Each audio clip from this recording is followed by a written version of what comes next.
안녕하세요 여러분, 반갑습니다. 3주차는 청소년 정신건강간호에 대해서 학습해 보도록 하겠습니다. 네, 오늘 학습할 내용은요, 청소년기의 특성, 청소년기의 심리적 문제, 파괴적 충동조절 및 품행장애, 간호과정 4가지로 구성되어 있는데요. 이 중에서 우선 청소년기의 특성과 청소년기의 심리적 문제에 대해서 살펴보도록 할게요. 학습 목표는 청소년의 정신심리적 발달을 설명할 수 있다. 그리고 청소년 정신장애의 질환별 특성을 설명할 수 있다. 질환별 간호과정을 설명할 수 있다. 이 중에서 오늘은 청소년의 정신심리적 발달을 설명할 수 있다. 이렇게 학습해 보도록 할게요. 오늘 본격적으로 수업 들어가기 전에 지난 시간에 배웠던 아동정신건강간호에 관한 내용을 간단하게 정리하고 넘어가 보도록 하겠습니다. 지적장애는 무엇과 무엇으로 진단을 내리나요? 지적 능력인 IQ와 적응 능력을 평가하죠. 자폐 스펙트럼 장애는 아동기에 발생하는 광범위한 발달 장애로서 가장 중요한 증상이 뭐였어요? 상호 의사소통이 안 된다는 거잖아요. 사람에게 관심이 없고 반응이 없고, 즉 사회적 상호작용의 질적인 장애, 그리고 의사소통 장애,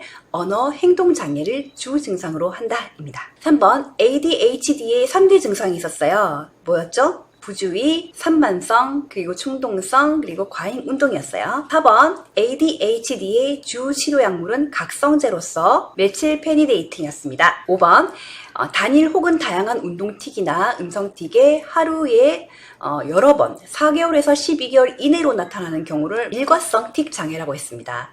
그리고 동시에 1개에서 3개의 근육군이 틱을 보이거나 적어도 1년 이상인 경우를 만성운동 또는 음성틱 장애라고 하였고요. 운동틱과 음성틱이 다양하게 보이는 경우를 뚜렛장애라고 했습니다. 6번 아동정신치료에서 가장 중요하게 쓰이는 치료기법 놀이치료였습니다. 네, 이렇게 간단하게 지난 시간 학습 내용 살펴보았고요. 본격적으로 청소년기의 특성에 대해서 살펴보도록 하겠습니다. 램버트라는 학자에 따르면 2500년 전 소크라테스가 청소년들은 언제나 입에 먹을 것을 넣고 먹고 씻고 다니며 버릇이 없다 라면서 막 꾸짖었다라는 기록이 있다고 해요. 제가 청소년기였을 때를 생각해보면 그런 시기가 있었어요.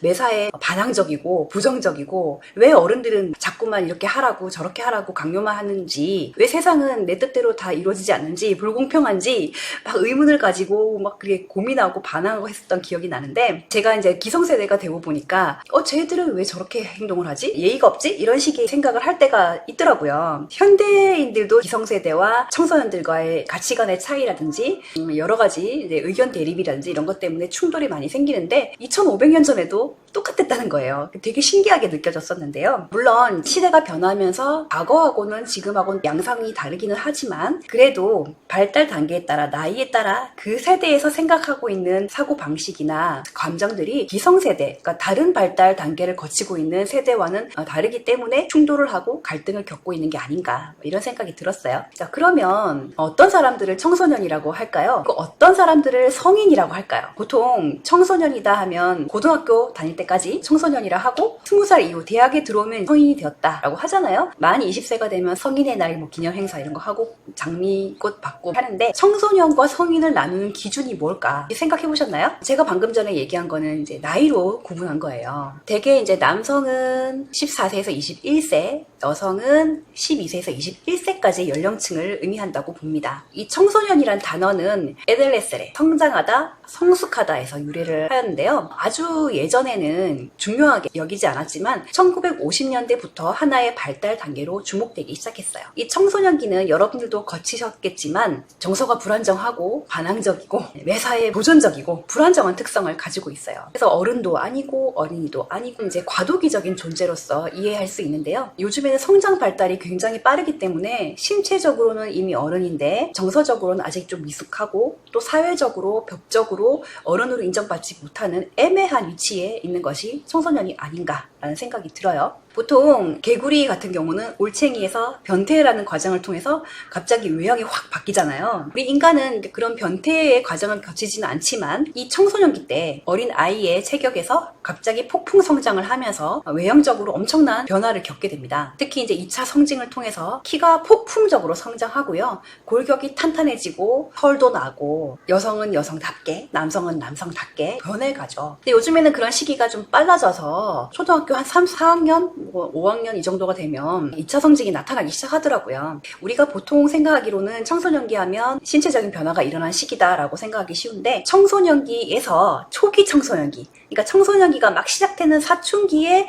이런 변화가 생기고 신체적인 변화가 생겼다고 해서 어른으로 갑자기 변하는 건 아니잖아요. 이 어른으로 되기까지 일정 기간 동안 많은 변화와 갈등과 위기 뭐 이런 것들을 겪게 되는데 갈등을 겪은 다음에 성인이 되면 좀 더 어려운 상황이 닥쳤을 때 이렇게 대처할 수 있구나 하는 걸 배울 수 있다는 거죠. 청소년기를 어떻게 보내느냐는 굉장히 중요하다는 거예요. 우리가 이제 청소년을 나이로 구분했을 때 14세에서 20세 정도 이렇게 얘기를 했는데 법에 따라서 나이가 조금 다 달라요. 청소년 기본법에서는 9세 이상 24세까지를 청소년으로 봐요. 만 24세까지는 청소년이에요. 그런데 청소년 보호법에 따르면 또 만 19세 미만까지 청소년이에요. 소년법에 의하면 20세 미만의 자, 아동복지법에 의하면 18세 미만의 자, 형법에 의하면 14세 미만. 그래서 우리가 이제 고아원에서 자라는 아이들은 아동복지법에 따라서 만 18세까지는 보호를 받을 수 있지만 그 이후에는 독립을 해야 돼요. 그리고 근로기준법에 의하면 또 만 18세 미만까지를 청소년으로 보기 때문에 15세에서 만 18세 미만의 청소년들에게는 근로시간을 일일 7시간 이상 하면 안 되고 주 40시간 이상 초과하면 안 되게끔 이렇게 법으로 규정돼 있어요. 형법상은 이제 만 14세 미만이니까 만 14세 미만의 아이들이 범죄에 연루되었다 이러면은 법에 의해서 이렇게 처벌을 받지 않고 소년원이라든지 뭐 이런 데를 가게 되고요. 14세 이상의 아이들이 범죄에 연루가 되면 법적인 처벌을 받게 되죠. 이렇게 이제 나이에 따라서 청소년을 정의하기도 하고 단순히 나이로만 정의하기보다는 또 다른 기준들을 적용할 수가 있는데요. 예를 들면 이제 신체적인 변화에 따라 정의를 할 수가 있어요.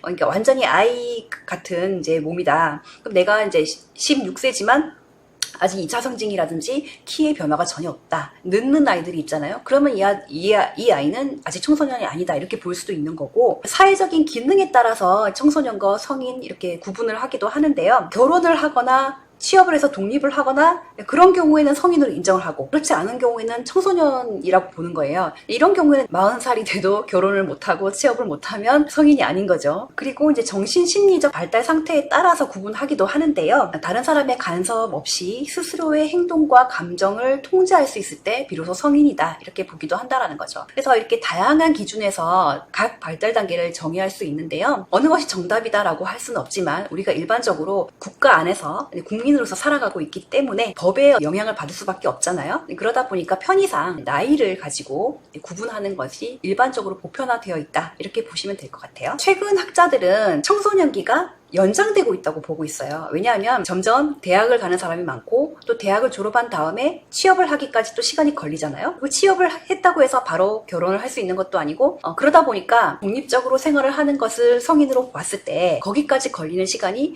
예전에는 20대 초반, 중반이면 해결되었던 문제들이 지금은 30살, 40살이 되도록 좀 어렵다라는 거예요. 그래서 그때까지는 성인이 아니다라고 본다면 청소년기가 계속 이제 연장되고 있다라고 보는 거죠. 벨드윈이라는 사람은 단계를 이렇게 나눴어요. 청소년기 초기가 10살에서 17살까지, 중기가 18살부터 24살까지, 그리고 후기가 24세에서 30세까지를 청소년으로 본 거예요. 11세에서 17세, 우리가 보통 이제 청소년기라고 생각하는 부분이 초기 청소년기라고 보았는데, 이때는 주로 이제 생물학적인 성숙이 본격적으로 이루어지는 시기라고 보는 거예요. 그리고 중기에는 행동적, 문화적 성숙이 이루어지고, 사회적, 경제적 성숙이 이루어지는 단계. 보통 18세에서 24세까지는 대학생 시절, 그리고 대학원 다니고, 취업을 하기까지, 부모와 아직까지 이제 독립하지 않은 상태에서 성인이 되어 가고 있는 과정 중에 있는 단계라고 보시면 돼요. 당연히 부모와 자녀와의 관계에서 갈등이 치열하게 일어나는 단계라고 보시면 돼요.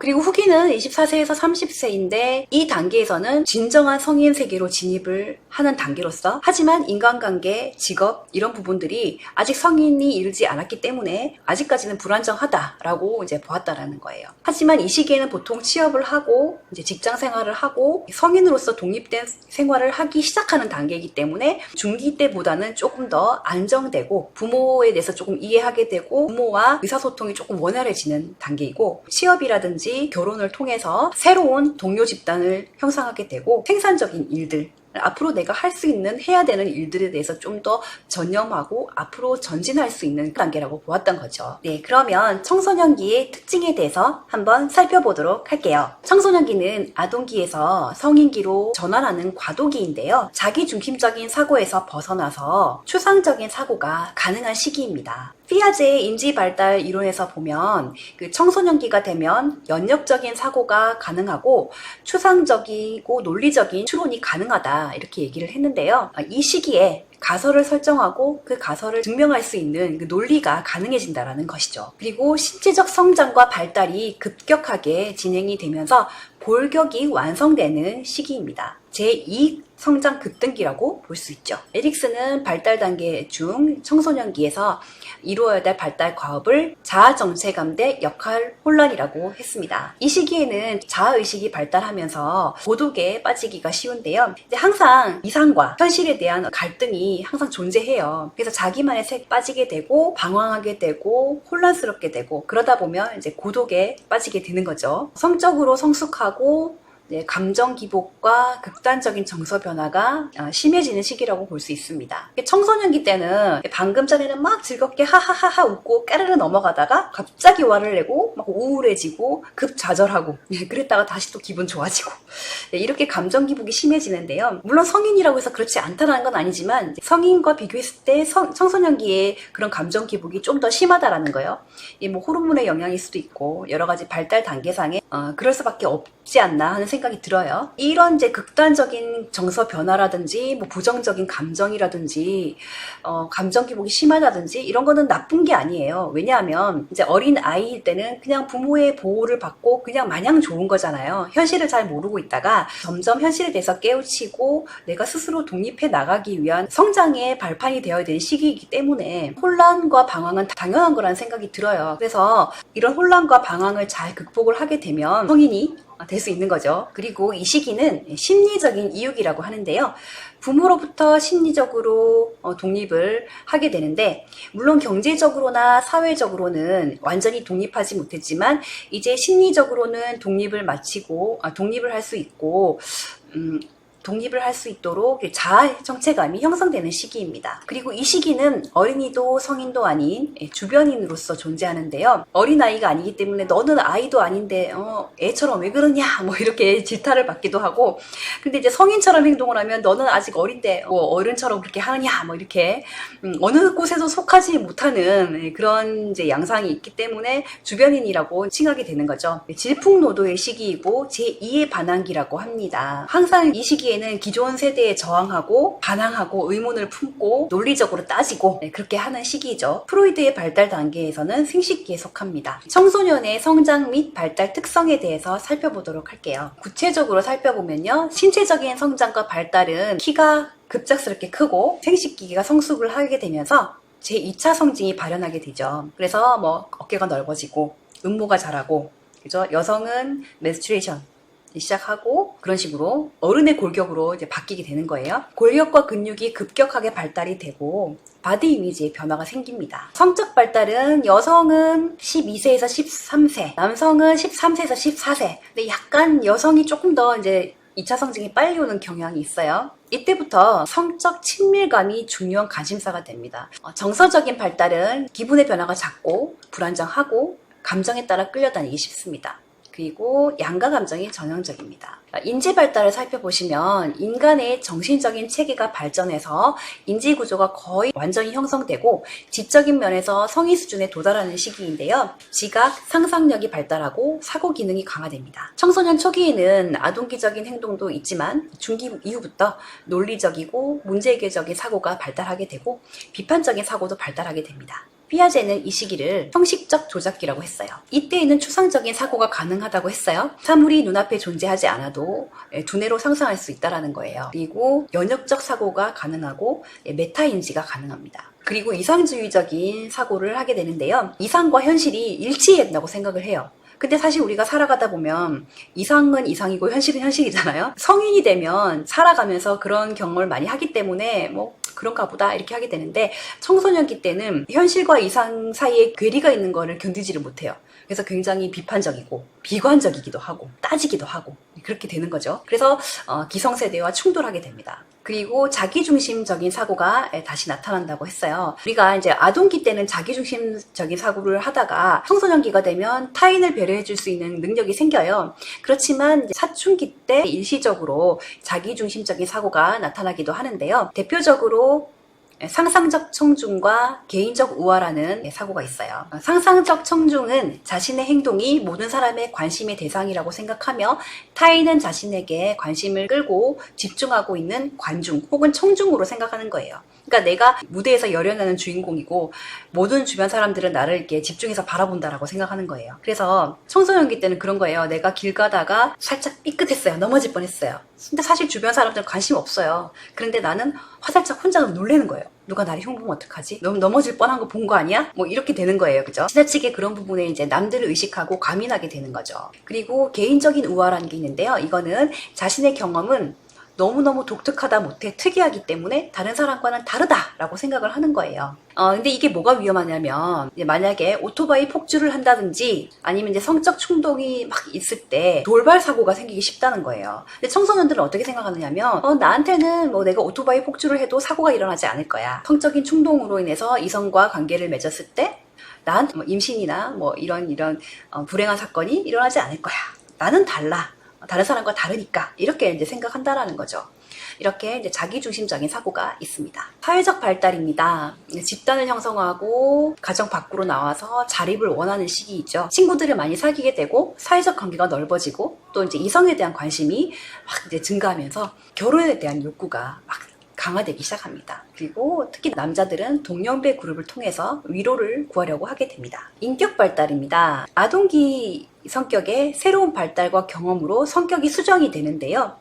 넓어진 사회에 참여, 깊어진 지적 추구, 빠른 신체적 성장으로 자아의 변화가 일어납니다. 도덕적, 종교적 발달입니다. 어릴 때는 부모가 정해준 종교적 기준, 윤리적 기준 이런 거에 그냥 순응하는 편이었는데, 청소년기가 되면 자신이 스스로 생각하는 방법이라든지 이런 거를 깨우치게 되면서 어른들이 요구했던 것들에 대해서 의문을 가지기 시작해요. 종교적인 문제도 마찬가지예요. 뭐 어릴 때 만약에 모태신앙 이런 거 있잖아요. 부모님이 교회 다니니까, 성당 다니니까 자연스럽게 따라다니다가 초등학교 다닐 때까지는 정말 열심히 다녀요. 근데 이제 중학교, 고등학교 되면 물론 계속 열심히 다니는 친구도 있지만 그 종교 집단이랑 멀어지는 경우가 굉장히 많아요. 왜냐하면 그 시기에 내가 왜 이 종교 생활을 해야 되나? 이 종교가 나한테 도움이 되나? 종교의 진실성이라든지 종교의 의미라든지 이런 거에 대해서 좀 탐구하게 되고 의문을 가지게 되고, 그러면 이제 종교랑 멀어지게 되는 거죠. 그래서 이제 이 시기에 종교랑 좀 멀어졌다가 나중에 성인이 돼서 다시 돌아오는 경우도 있고 아예 그냥 뭐 종교가 없이 살아가는 경우도 있고 그래요. 근데 이런 것들이 나쁜 것이 아니고 아무 생각 없이 따르다가 거기에 대해서 의문이 생겼다는 거예요. 비판적인 사고를 가지고 도전한다라는 거는 청소년기의 정상적인 현상이고 당연하다는 거죠. 청소년기의 발달 과업을 다시 한번 정리를 해보면 에릭슨이 주장했던 내용들을 정리해봅시다. 우선 에릭슨은 자아 정체감의 중요성을 강조했고요. 정체감의 위기를 제안했습니다. 심리사회적 유예기간이라고 했는데요. 심리사회적 유예기간이란 사회적 책임으로부터 유해 정체감을 형성하기 위한 대안적 탐색을 계속 진행하는 시기입니다. 자신에게 가장 맞는 최선의 길을 선택하기 위해서 다양한 삶의 역할이나 양식, 가치와 신념에 대해서 적극적인 실험을 시도하는 시기라고 볼 수 있습니다. 발달 과업은 정체감 대 역할 혼미입니다. 그래서 정체성을 확립한다는 것은 자기 통합성 수립의 과정이라고 보시면 되는데요. 타인과 같은 가치나 동기, 흥미를 가졌다 하더라도 타인과 다른 독특성을 가진 개인으로서 안정적이고 일관적이며 완전하고자 애쓰는 것을 정체성 확립이라고 합니다. 네, 도덕성 발달을 보시면요. 이것도 사실 다 배웠던 내용이라서 간단하게 넘어갈게요. 콜버그의 도덕성 발달 이론입니다. 하인츠가 암에 걸린 부인에게 약을 구하기 위해서 이제 약사에게 갔는데 자기가 가지고 있는 돈으로 부족하단 말이에요. 싸게 조금만 달라 이렇게 사정을 했는데 그 약사가 절대 안 돼! 이렇게 했단 말이에요. 그랬을 때 하인츠가 약을 훔쳤단 말이에요. 하인츠가 약을 훔친 행위에 대해서 어떻게 생각하느냐. 약을 훔쳐야 한다. 훔치지 말아야 한다라고 보는 경우에 도덕적으로 발달한 단계에 따라 각자 다른 이야기를 한단 말이에요. 그래서 1단계부터 6단계까지 단계별로 각자 다른 대답을 해요. 그래서 이제 콜버그의 도덕성 발달 단계를 보시면 수준 1은 전 인습성 도덕성을 가지고 있어요. 2세에서 6세까지고요. 때는 이제 타율적 도덕 단계와 개인주의예요. 자기 자신 중심으로 생각을 하고 다른 사람이 시키는 거를 따르는 시기라고 보시면 되죠. 수준 2는 인습적 도덕성으로서 6세에서 12세까지인데요. 대인관계에 따라서 대부분의 사람들이 이렇게 하는 거를 좋아한다? 그러면 따라가고, 대부분의 사람들이 이런 걸 하지 마라 하면 안 하고, 사회 시스템에 요구하는 도덕에 따라가는 거죠. 수준 3은 후인습적 도덕성인데요. 12세에서 20세까지를 말하고 보편적인 윤리적 원리에 따라서 판단을 하게 됩니다. 네, 두 번째는 청소년기의 주요 심리적 문제에 대해서 살펴보도록 할게요. 청소년기의 주요 심리적 문제는 물질 남용이 있습니다. 뉴스나 뭐 이렇게 인터넷 기사 이런 데 보면은 굉장히 사건 사고가 많은데요. 청소년들이 일으키는 범죄 뭐 이런 것들이 좀 이슈가 될 때가 있어요. 그죠? 근데 이제 주로 청소년기에 많이 일어나는 문제 중에 최근에 좀 문제가 많이 되는 것이 물질 남용이에요. 마약이라든지 알코올이라든지 이런 데 대한 이제 문제들이 굉장히 많이 증가하고 있는데요. 그래서 여러 가지 이론들에 의하면 결국은 동료 집단과의 어떤 관계 속에서 어울리려고 하고 적응하려고 하는 과정 중에서 문제가 생기는 경우가 많다라는 거죠. 그래서 이런 것들을 한번 쭉 읽어보시면 될 것 같고요. 적응장애도 보입니다. 스트레스로 인해서 문제 해결 능력을 일시적으로 상실하게 되면 심한 정신적 장애는 아니지만 어쨌든 발달상의 지체를 보일 수도 있어요. 그리고 청소년 시기에 우울장애가 굉장히 많이 발생을 하게 되는데요.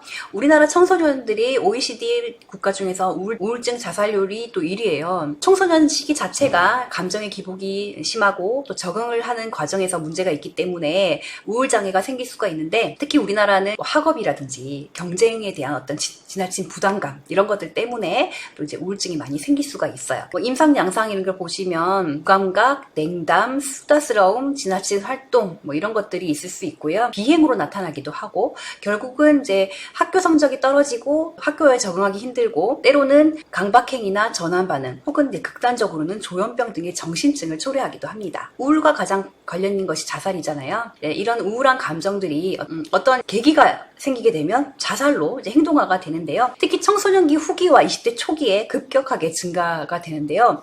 총 자살 건수의 30%가 이 시기에 발생한다고 합니다. 자살의 하이리스크 요인을 보시면 자살 경험이 있는 경우, 그리고 자살을 암시하는 몸짓, 그래서 손목의 상처로 주의를 이제 끌기도 하고, 주의를 끄지 못하면 좀 더 극적으로 이제 보여주려고 하는 거죠. 갑작스러운 행동의 변화, 그리고 실제로 자살을 시도한다라든지, 그다음에 뭐 주요 우울증이 있다든지 조울증이 있다든지, 정신장애가 있거나 약물 의존이 있거나 품행장애가 있는 경우에 자살을 시도할 확률이 높다라는 것이죠. 섭식장애도 청소년기에 굉장히 급격하게 증가하고요. 불안장애도 증가합니다. 강박장애의 근본 원인은 유년기의 배변 훈련과 관계된 양가 감정을 해결하지 못했을 때 긴장을 유발하는 열등감과 죄책감, 이런 것들을 이제 벗어나고자 나름 이제 의식화하는 행동을 하는 거예요. 주로 이제 강박관념은 정신병에 대한 공포, 성적인 환상, 뭐 부모나 이성에 대한 증오, 이런 것들이 주 내용이 될 수 있고요. 조기 발견을 하면 성공적으로 치료할 수 있지만 대부분은 조기 발견 못하고